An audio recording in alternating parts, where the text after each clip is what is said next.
Tobbalummaa keenya walitti dhiyeessu funyoo gaarii jira kan hidhee jabeessu akhlaaqa toluudha akka deebnu dhiyeessu simannaa gaariidhaan gammachuun gaggeessu qalbiidhumaan malee miti fafakkeessu haajaa obboleessa gargaaranii baasu rakkina ofii dura rakkina saansu yaada arjoomuudha hammuma dandeessu irra dabruudhaaf waan inni balleessu. Intu mistiri akada itegaltu me umara mari hamtu tubayate zamanun akhiri.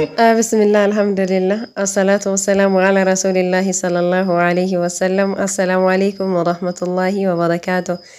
Ashama harkafuni khabajamtoota afjaalatamtoota hordoftoota hiyya jirra jirtu baga jiraataniin isiniin jedha warri maatii taatan laayik godha warri ganaa haarawaa seentan immoo yoo isinitti tole maatii nuu taane isiniin jedha.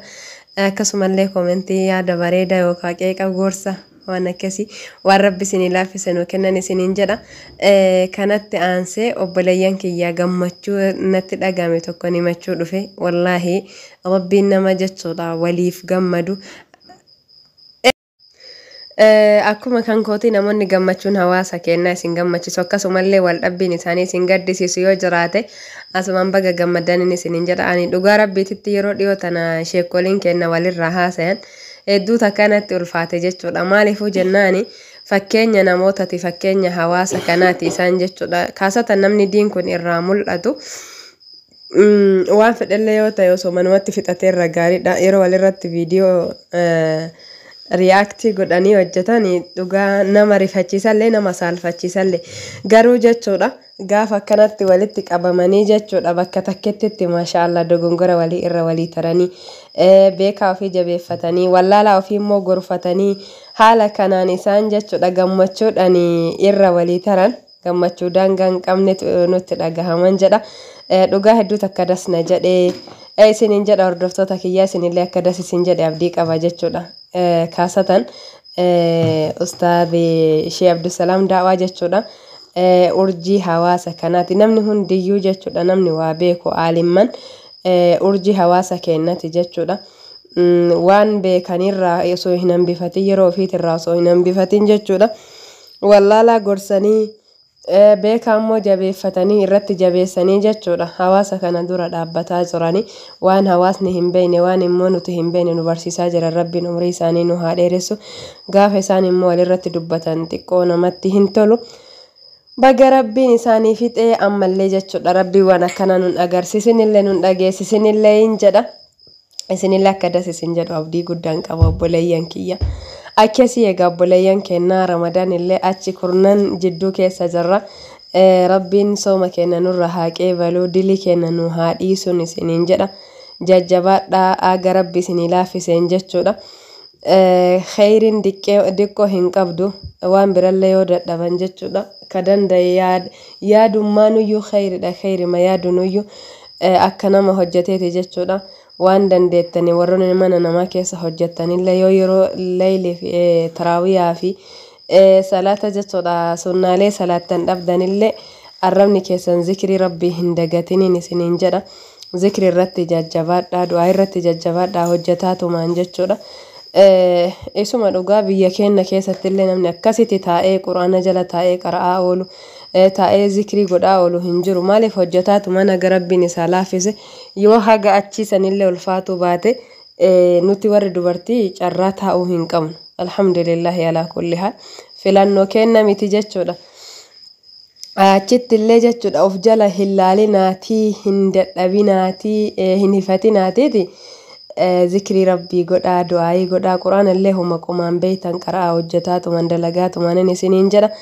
Anaaf isinillee rabbiin nama waan himu kanatti fayyadamu nu haa taasisu isiniin jedha obboleeyyan tiyya akkasii rabbiin isin haa jabeessu akkasumallee jechuudha obboleeyyan kenna hamma rabbi isinii laaffiseen maatii keessan yaadadha irra caalan sadaqallee jechuudha tan maatii ufiititti sadaqatanii tan maatii ufiitiin gammachiisanii gammachuu lama jechuu duniyaa kanarratti isin ka gootaniif illee ni gammaddanii akkasuma jechuudha isaan isin gootaniif illee ni gammadan jechuudha boodallee rabbiin akhiratti illee isin gammachiisa bakka lamatti galata isinii galfama jechuudha kanaafi rabbiin nama maatii ofii waan qabuun gargaaru isin haa taasisu.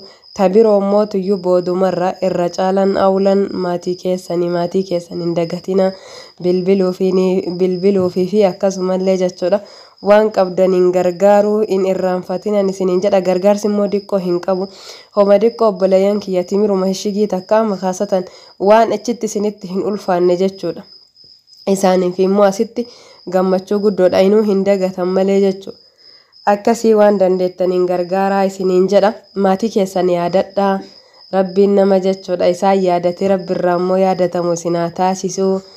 Isiniin jedha hordoftoota kiyyaa Ramadaanni kun jechuudha kan khayrii teessan walitti isinii qabee isin biratti dhiise. Yaaddoo teessan immoo isinirraa fuudhee deemu rabbiin hunda keenyaafuu haa taasisu.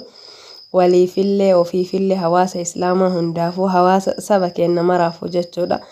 Saba Oromoo maraafuu du'aayii godhaa isiniin jedha. Ji'a kana keessa haa ji'a khayriitii ji'a balbalti jahannam keessa cufamtee tan immoo jannataa keessa banamtuudha. Rabbiin hulaalee khayrii hundaanuu haa banu. Nama khayrillee dubbatu khayrillee hojjetu nu haa taasisuu isiniin jedha. Akkasii gaa hordoftoota kiyyaa isinirratti illee dheeressuu hin barbaadu yoo isinitti tole jechuudha. Laayikii godhaa koomentii akkas sheerillee godhan isiniin jedhame maatii ta'e obboleeyyan keenya walaa jajjabeessinuun isiniin jedha.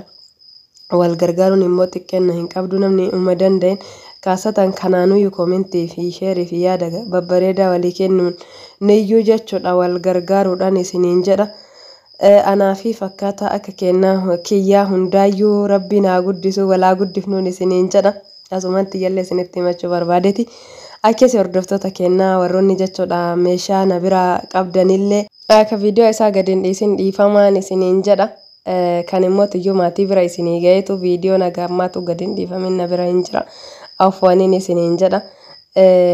Biizii mataheetii isiniin jedhamoo tiyyuu inshaallah yeroo gabaabaa keessatti gadhiisaa warroonni gana ajajachuu heddanillee dhufanii yoo fudhatanillee naageessaa yoo jettanillee akkasuma naa ergaa yoo jettanillee gara hundattuu qophiidhaan isiniin jedha. Akkasii asbeezaa tahee wantoota waan isin barbaadan uffata iidaa tahee waan raga rabbiin isinii laaffisee isin ajajattaniititti nullee ajaja keessan galmaan ga'uuf qophiidhaan isiniin jedha. Rabbiin nama amaanaatiisan immoo bakka guddaan ga'u nu haa taasisu bakkaan ga'u nu haa taasisu walirrallee nu haa tiisuun isiniin jedha. Gaabbalayyan kiyyaa gamma isin faanaa dubbadhe keessatti wanni ani balleesse yoo jiraate dhiifama. Ilma namaatirraa dogongorri hin dhabamu. كل بني آدم خطاء خيرهم خطاؤون التوابون الرسول صلى الله عليه وسلم. شفتي ilmaan Adam dogongoraadha garuu irra caalaan isaanii nama dogongora ofiisan sirreeffate jedhani. Akkasumallee namni abbaan sirbee ofiif hin daawwatu jette Oromoon dogongora nama kan namarra argu nama badhee nama laalu jechuudhaan qinni yoo jiraate dogongorri yoo jiraate kana sirreeffadhaan nuun jedha isiniin jedha. Egaa viidiyoo biraati walitti deebinuu nagayaan turaa viidiyoo nana guyyaa irraa qabattiif qabadhe dhufe kanuma. Assalaamu alaykum warahmatullaahi wabarakaatuhu isiniin jedha. Inbeetu mistiri akka dhayxee galtu mee umaraan marii hamtuutu baay'ate zamanuun akiri warri biyya biraa nuun jedhe hiriiri mushrika nuun jedhe.